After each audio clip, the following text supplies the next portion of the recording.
안녕하세요.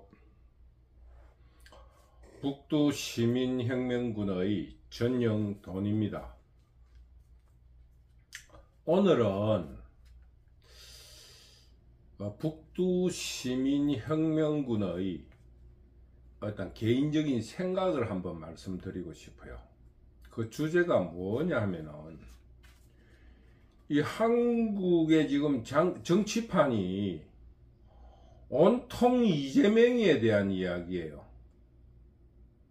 그래서 오늘의 그 주제가 뭐냐면은 왜 이재명에게 이렇게 집착하는가에 대한 여러가지 의심, 그리고 내가 생각하는 혹은 북두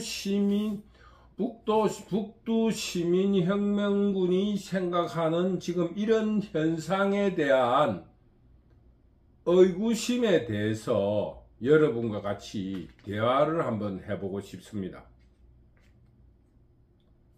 지난 대선에서부터 한국은 이념적인 양대파인 좌파, 우파 모두 다 이재명 한 사람에게 집중한다. 그걸 좀 넘어서 집착하고 있습니다. 왜 그런가 하는 의심을 버릴 수가 없습니다. 이것은 정파적인 이해관계로 좌파, 민주당 내에서는 그동안에 키워왔던 대선 주자인 이재명에 대해서 대한부재 혹은 대한부족으로 집착한다. 뭐 그거는 그들의 이야기에 대해서 이해하지 못할 바는 아닙니다. 그리고 우파에서는 이재명이 사법 리스크, 그리고 그동안에 끊임없이 제기해오고 선전해왔던 이재명에 대한 형수에 대한 욕설, 그리고 어떠한 인성 부족, 이런 여러가지의 선동에 대해서 우파 진영의 이익을 가져오면서 대선이든 총선이든 반드시 승리할 수 있다라는 이런 그런 계산 때문에 이재명에게 집착하고 있다.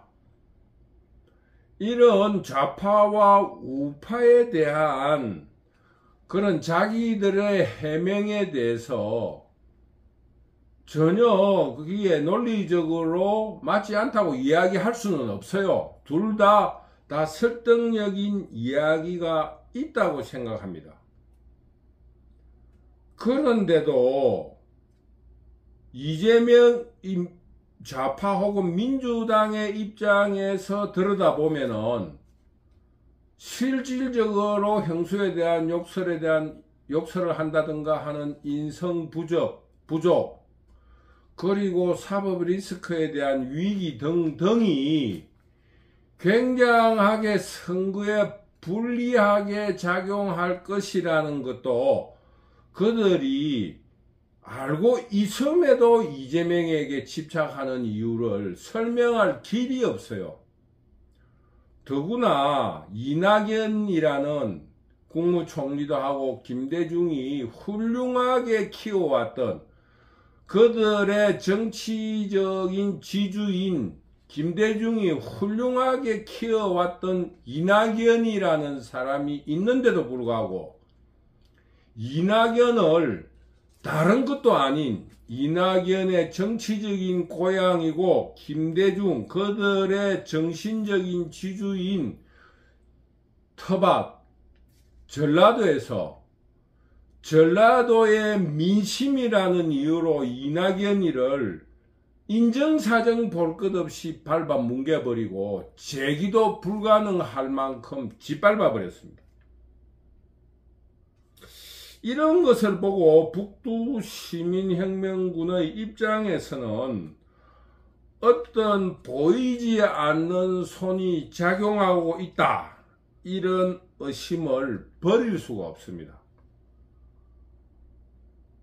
그리고 자유우파도 지금 현재 한국의 국민의힘은 자유우파라고 할 수도 없는 해방 이후에 생겼던 온갖 정치 집단들의 찌끄러기들이 모여있는 집단이라 국민의힘을 자유우파를 대표하는 정당이라고 말할 수도 없는데도 불구하고 자유우파인 국민의힘은 자기들이 심어왔던 정치적인 부정적인 선전선동에도 불구하고 그것이 만약에 실패했을 경우에 대한 대안이 전혀 없이 이재명에 대해서 집착하고 있다라는 것은 그들이 실패를 하더라도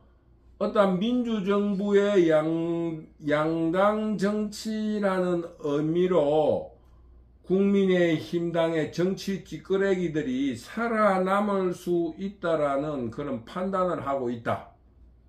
그렇게 움직이는 보이지 않는 손이 무엇인가에 대해서 북두시민혁명군은 아직도 혹은 앞으로도 그 의심을 지울 수가 없습니다. 다시 한번 우리가 스스로 자문자답을 해봅시다. 이재명은 정말 민주당 내에서 대안이 없어서 하는 것일까요? 아니면은 성동격서 다음 대선 때까지는 이재명에게 집중시킨 후에 결정적인 시기에 본래적인 전략적인 후보, 혹 김경수나 혹은 조국이나 기타 등등을 출마시킴으로써 그들의 승리를 위한 전략 전술로 지금 이재명을 내세우고 있는 것인가? 이런 것에 대해서 우리는 한번 깊이 자문자답을 해봐야 한다 이겁니다. 덧붙여서 국민의힘은 이런 종북 좌파들의 움직임에 동조하고 있는 탄핵과 같은 그런 이간질을 하고 있는 세력은 없는가? 이런 문제에 대해서 우리 모두 한번 같이 생각을 해보자. 이런 이유입니다. 북두 시민혁명군의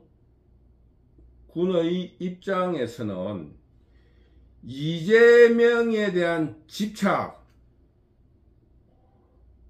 혹은 그 이재명에 대한 아집이 대남 통일전선의 전략적인 부분이 작용하고 있는 것이 아닌가 하는 의심에 대해서 몇 가지를 말씀드리고 싶은 것입니다. 그리고 이런 북한의 대남 통일전선 전략을 한국의 종북 세력들이 충실하게 실천하고 또 그것을 지원하고 있다라는 의심을 버릴 수가 없습니다. 그러면은 북한의 통일전선부 혹은 대남 선전선동부에서 왜 이재명을 통일전선의 소재로 쓰고 있는가? 이런 것에 대한 이유를 북두 시민군의 입장에서 몇 가지를 지적해 보고 싶습니다. 이재명은 첫째로 한국에서의 범죄 혹은 낙오자들이 아니면은 기득권에서 소외된 계층들은 자본가들에 대한 억압 혹은 소외 때문이면서 이런 이재명을 통한 상징적인 인물로 쓰고 있다는 것입니다. 쉽게 말하면은 소년공, 그리고 범죄자로 지금 낙인 찍으려고 하는 자유우파들의 음모, 정치적인 소외,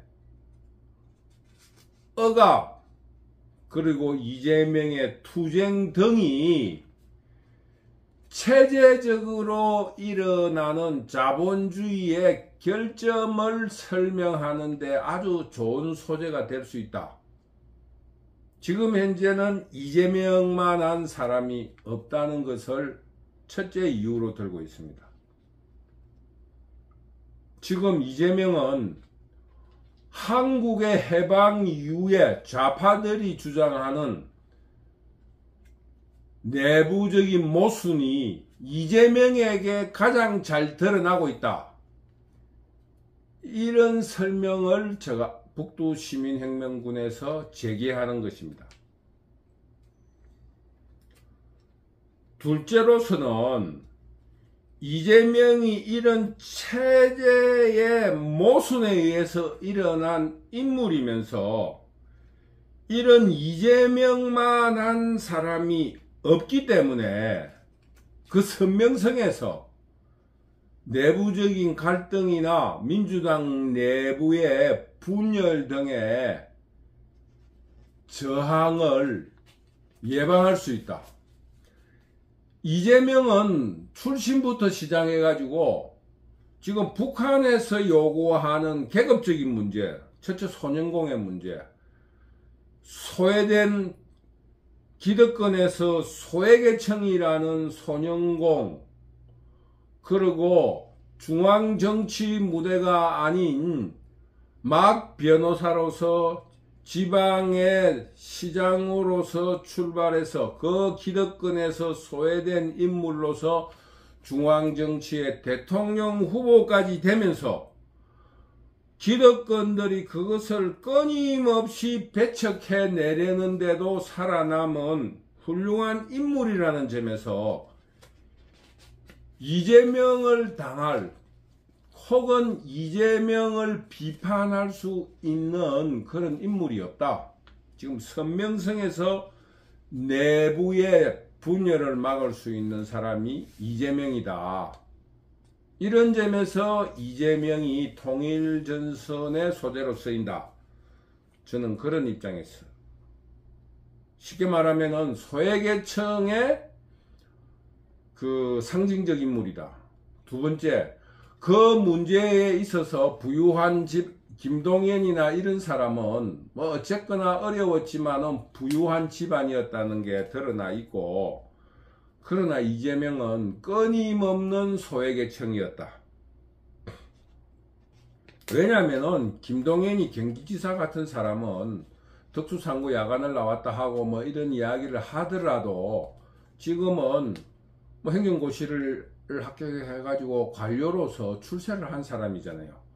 그 체제 내부에 흡수가 됐던 사람이다. 이런 입장에서 그 비판할 그런 여러 가지 소재가 있지만은 이재명은 성남시장이라고 하는 그 지방의 자치단체의 단체장을 통해서 올라온 사람이기 때문에 끊임없는 정치적인 소외계급으로서 투쟁해왔다. 이런 선전물로서의 소재의 선명성을 가지고 있다.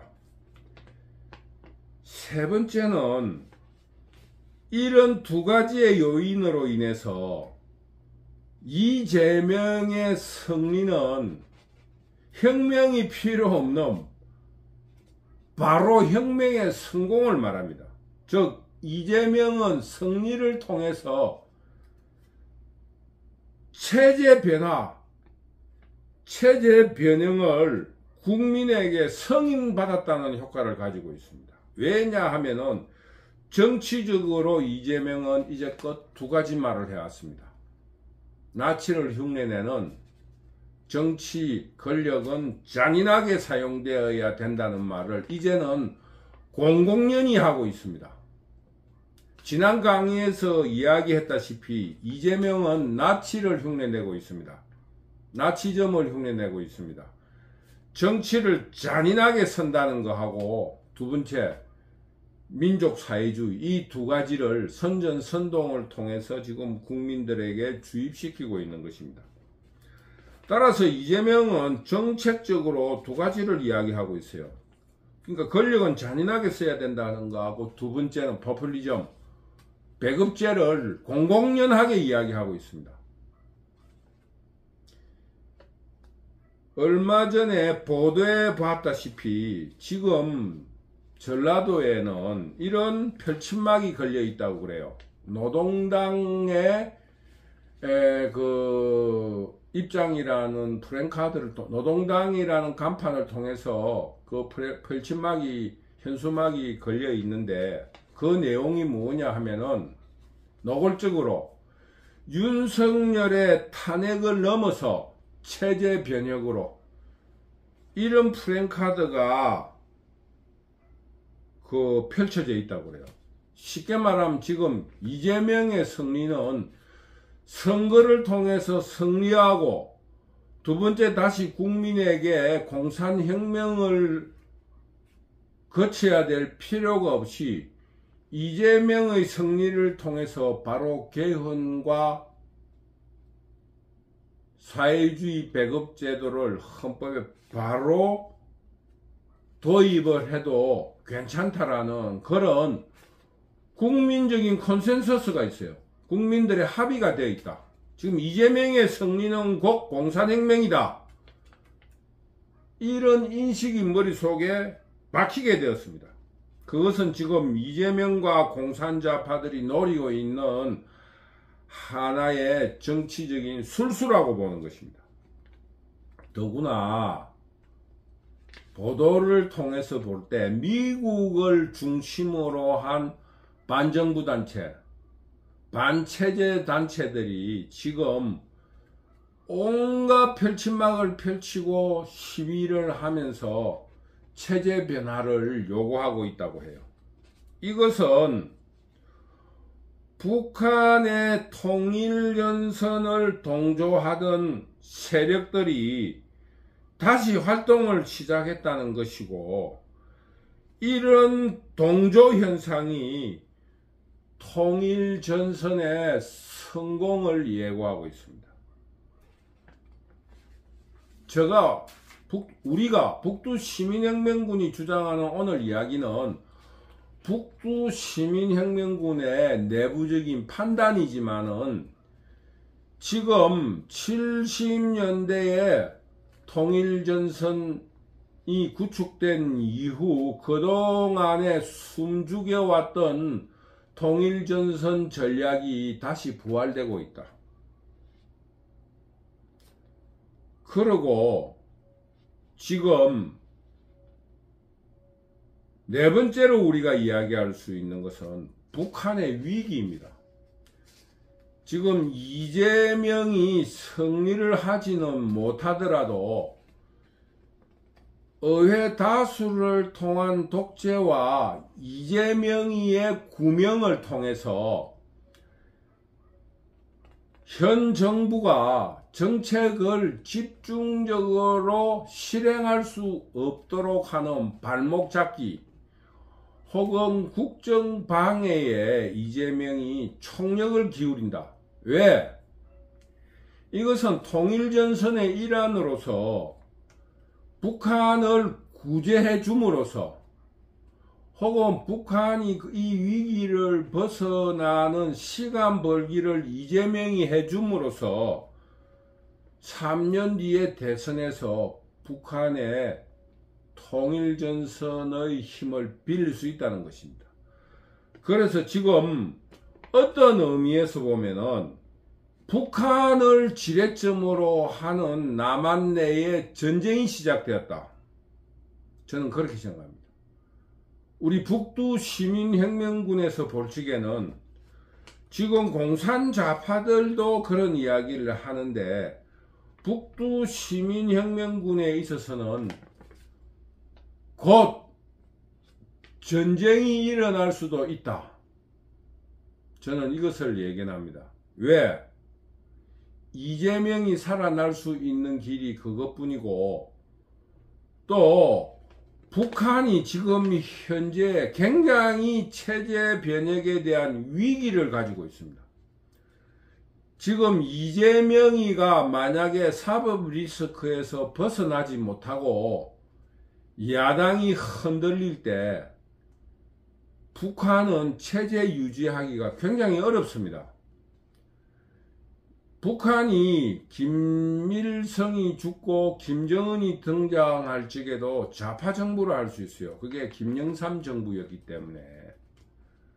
그리고 김정은이 등장해서도 탄핵을 일으키고 온갖 그 북한의 체제 안정을 위해서 종북 좌파들이 한국의 내정 간섭 혹은 내정의 발목 잡기에 총집결하고 결국 박근혜를 탄핵까지 시켰습니다. 저는 그것을 우리 북두 시민혁명군은 지난 강의에서도 말했다시피 종북 좌파들의 김정은 체제 살리기 운동의 한 일환이라 보고 있습니다.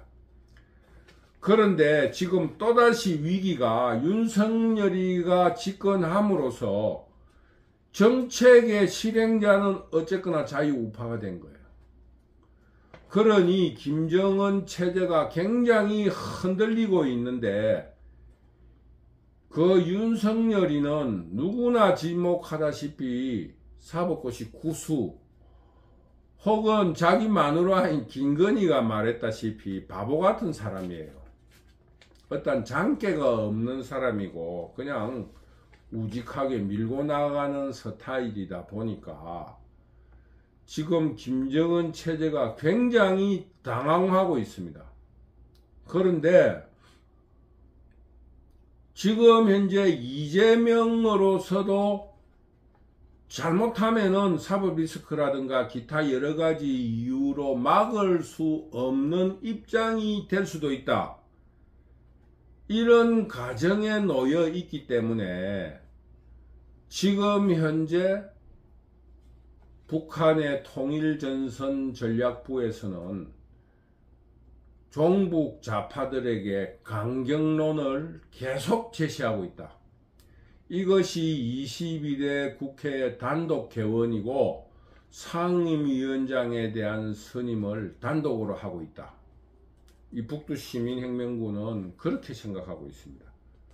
그런 이유로 이것이 모든 것이 실패할 경우 김정은은 전쟁을 결심할 것이고 이 문제에 대해서 남한의 강경우파들 또한 그것을 기회라고 생각해서 전쟁을 불사할 수 있다. 그래서 전쟁 위기론에 대해서 북두 시민혁명군도 동의하는 바입니다. 끝으로 북한의 통일전선부에서 이재명이에 대해서 집착하는 마지막 이유는 승리에 대한 가능성입니다. 김대중 이후 동진정책, 호남 플러스 PK에서 호남 플러스 PK 플러스 TK 이재명이라는 사람을 통해서 TK를 플러스 함으로써 거대한 설계가 완성될 수 있다는 희망적인 관측입니다. 결론적으로 북한 좌파들이, 종북 좌파들이, 한국의 종북 좌파들이 87 체제 이후 김대중이가 설계했던 호남과 충청도의 결합을 통한 내각 책임제라는 미끼를 통해서 호남과 충청의 연합군이 완성되었습니다. 그 이후, 그 집권 이후 노무현을 통해서 호남 플러스 충청 플러스 PK를 함으로써 노무현의 대선 승리를 확보했습니다. 그러나 노무현의 실정으로 인해서 재집권이 망가지고 다시 자유우파 이명박 박근혜로 이어졌는데, 이거에 대한 마지막 그들의 정치적인 통일 전선이 박근혜 탄핵이었습니다.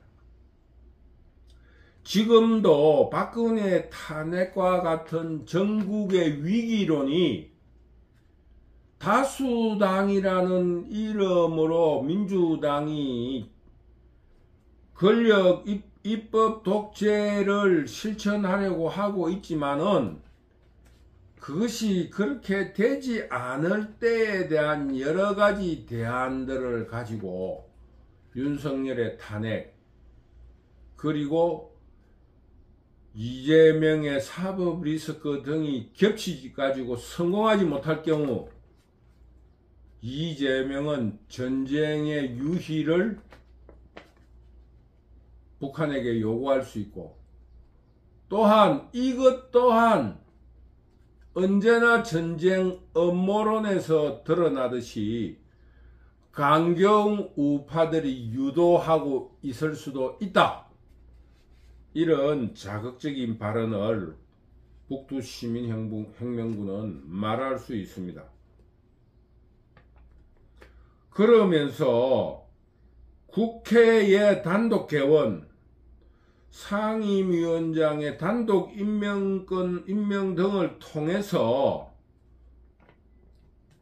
거대 야당, 종북 좌파들은 권력적인 힘을 현실적으로 보여줌으로써 반대 진영인 자유우파에게 심리적인 압박감과 함께 패배감을 심어주고, 공산 좌파들에게는 격려하고 자금 지원과 혹은 국가의 주요한 자리에 임명함으로써 그들을 지금 격려하려는 시도를 하고 있습니다.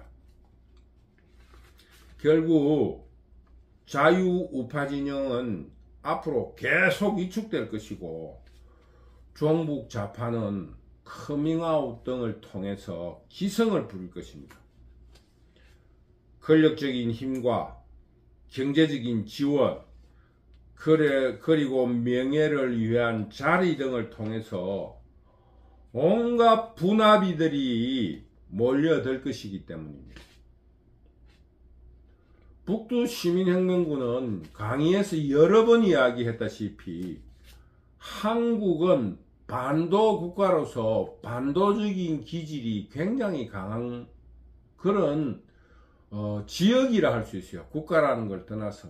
그래서 어떠한 지역에 대해서 그 바람이 불면은 모든 국민들이 그쪽에 따라가 버립니다. 쉽게 말하면은 여러분들이 잘 모르는 사회 문화적으로 외국에서 한국에 온 사람, 여행을 온 사람이 깜짝 놀란다는 거 아닙니까? 한국 사람들의 옷은 거의 무채색이라는 거예요. 흰색 아니면 까만색이 주로 있고, 차도 보면은 흰색 아니면 까만색이라는 거예요. 그 말은 무슨 말이냐 하면은 국민들이 자기 개성을 드러내는 것을 굉장히 두려워합니다. 정치적인 색채조차도 자기 말을 주장해내기가 굉장히 어렵습니다. 그렇기 때문에 지금 일어나고 있는 이런 현상이 한국의 미래를 굉장히 어둡게 하고 있습니다. 결국은 공산 좌파들이 주도권을 잡아 나가고 있고, 앞으로 그런 경향이 심하면 심해지지 결코 줄어들지 않을 것이라는 것입니다.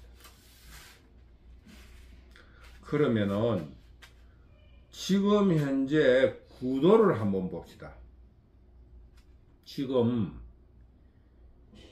이준석이를 지난 강의에서도 말씀드렸지만 이준석에 대한 당선에 대해서 아무도 분석 자료를 내놓고 있지 않아요.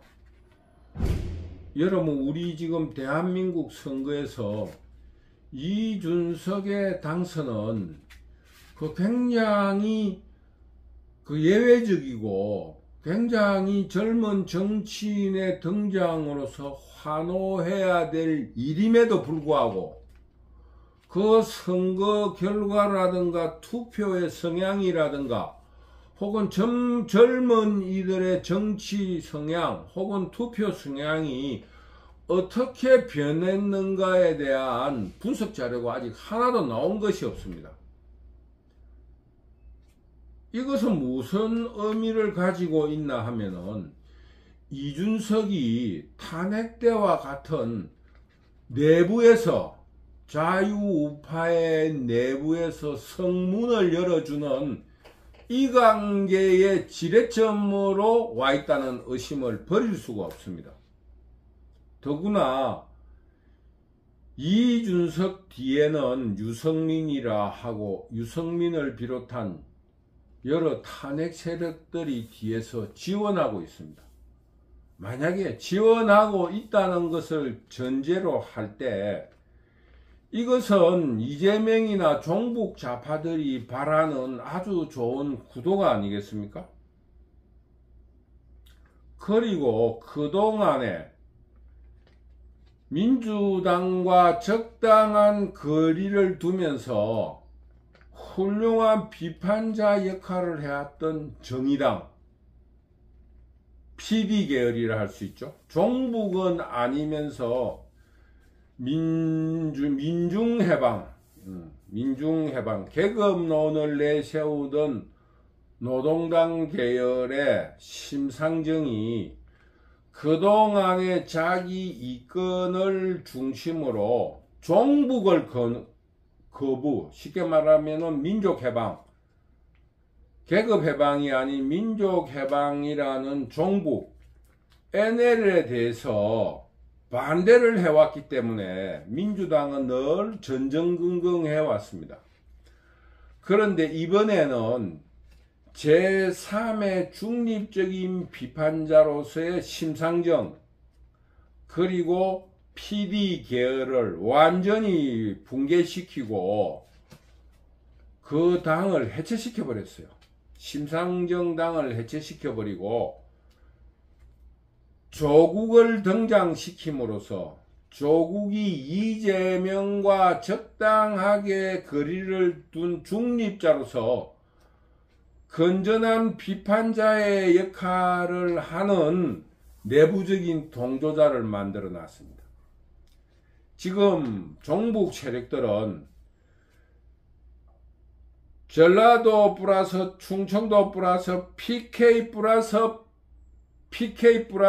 TK라는 이 거대한 구도를 이재명을 통해서 완성시키면서 또한 정당 구도로서 국민의힘 내부의 동조자인 이준석과 유승민을 오른편에 두고 조국을 왼편에 두는 그런 훌륭한 구도를 만들어냈기 때문에 승리에 대한 체제 변혁을 위한 승리를 꿈꾸고 있다. 그래서 이재명에게 집착하고 있다. 이런 말씀을 드리고자 하는 것입니다. 더구나 이번에 민주당 내부의 배신자라고 하는 이은주를 이재명이 중용함으로써 이재명은 배신자도 받아들이고 그쪽에서 자유우파에서 맹렬하게 자기를 비판한 자일지라도 이현주처럼 비판한 배신자일지라도 앞으로 자기에게 충성한다고 하면은 중용할 수 있다는 메시지를 보냈습니다. 이현주, 이준석, 조국, 기타 등등의 사람을 통해서 이재명이가 그동안에 선언해왔던 권력은 잔인하게 선다 하면서 그런 사람들을 중용하고 이재명이에 대해서 반란을 하려고 하는 동작구의 국회의원, 영등포구의 국회 부의장, 대전의 이상민 등등을 목을 쳐버렸습니다. 내 마음이다. 권력은 이런 것이다. 이런 것을 보여줌으로써 자유우파 내에서 입신양명을 노리는 배신자들이 지금 버글버글하게 생겼습니다. 어떻게 중국의 삼국지 같은 것이 소설이나 책에서만 있겠습니까? 지금 한국의 정치판에서도 배신자들이 지금 기회만을 노리고 이불을 덮어쓰고 눈만 말똥말똥하면서 기회를 노리고 있습니다. 박근혜 탄핵의 주역이기 때문에 윤석열을 지지할 수 없고 지지해서는 안 된다는 이런 선동구호를 내세우는 자칭 프루언서 자유우파를 대표한다는 사람들이 자유우파의 분열을 선동하고 있고 또 좌파의 전향을 노골적으로 메시지를 보내고 있어요. 또 어떤 사람은 자유우파라고 그러면서 윤석열의 무능을 탓하면서 이재명이의 만세를 부르고 민주당이야말로 민주정당이라는 그런 말도 안 되는 그런 논리의 비약을 외치면서 이재명에게 자기를 쓰면 훌륭하게 싸우겠다는 그런 메시지를 보내고 있습니다. 오늘 우리 북두 시민혁명군은 두 가지를 이야기했습니다. 첫째, 이재명에게 집착하는 한국의 지금 정치는 북한의 통일전선 전략의 부분이 아니겠는가 하는 북두 시민혁명군의 내피셜과 함께 지금 김정은 체제의 불안으로 인해서 전쟁 위기론이 실제 전쟁으로 발전할 수 있는 굉장히 심각한 상황에 있다는 것을 여러분에게 밝혔습니다. 북두 시민혁명군은 오늘 결론을 내고 싶은 것은 바로 이것입니다. 무엇냐? 6.25 사변 때와 같던 낙동강 전선의 위기가 현재 한국 정치 상황에서 일어나고 있다. 현재로는 정치적 상황이라고 하지만은 심리적으로나 혹은 사회 문화적으로 공산좌파의 지금 선제 공격이 자유우파를 낙동강 전선의 위기로 몰아가고 있다. 우리 자유우파 시민들이 정신을 바짝 차려야 된다. 만약에 지금 이런 종북 좌파 그리고 북한의 통일전선 전략으로 인해서 한국이 지금 만약에 무너진다고 하면은 한국은 또다시 주변 사강의 이해관계에 휩쓸려서 또다시 혼란이 올 수가 있다. 여러분들이 우리나라를 어떻게 판단하고 있는가 모르지만은 국제관계를 우리가 역사적으로 더듬어 볼 때 한국의 자유우파들의 훌륭한 외교정책으로 인해서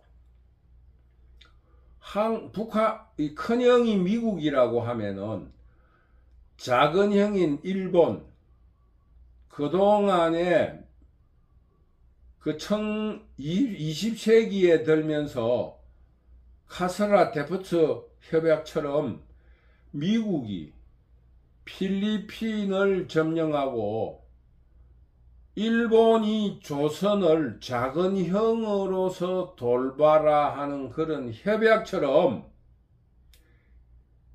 지금 미국의 트럼프 대통령이 너희들이 우리가 너희 나라를 지켜주는 안보에 대한 대가를 내놓지 않는다면은 트럼프의 지금 정치 공약이에요.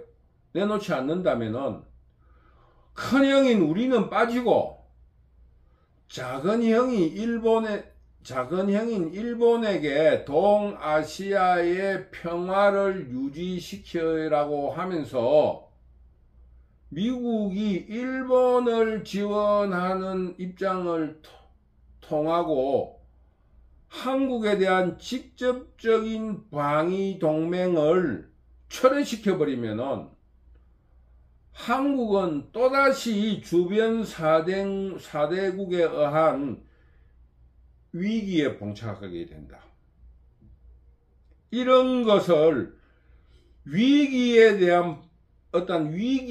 대한 발생을 종북 좌파들이 노리고 있습니다.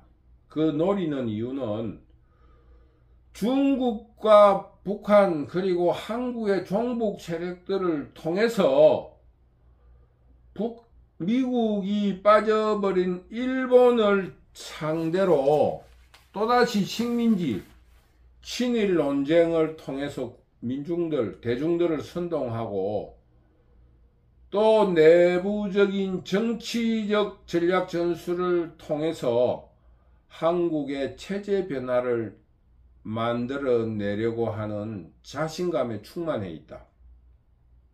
우리는 지금 자유우파들은 불행스럽지만은 그 어떤 논리적인 국제 전략에 아주 모욕적이지만은 자유우파는 미국에게 또다시 손을 벌릴 수밖에 없는 입장에 처하고 있다. 이런 우리 지금 자유우파의 여러가지 입장을 그 젊은이들의 어떤 자신감에 충만한 이런 그 정치적 논리를 충족시킬 수 없다라는 그런 약점을 가지고 있어요. 어떻게 대한민국 세계 12국가가 미국에 자기의 안보를 구걸하는가, 이런 문제. 굉장히 지금 자유우파가 어려운 입장에 놓여 있다. 왜? 명분론이 한국은 항상 현실론을 이겨왔습니다. 그것처럼 이런 명분론에서 한국의 지금 입장이 굉장히 곤욕스럽다.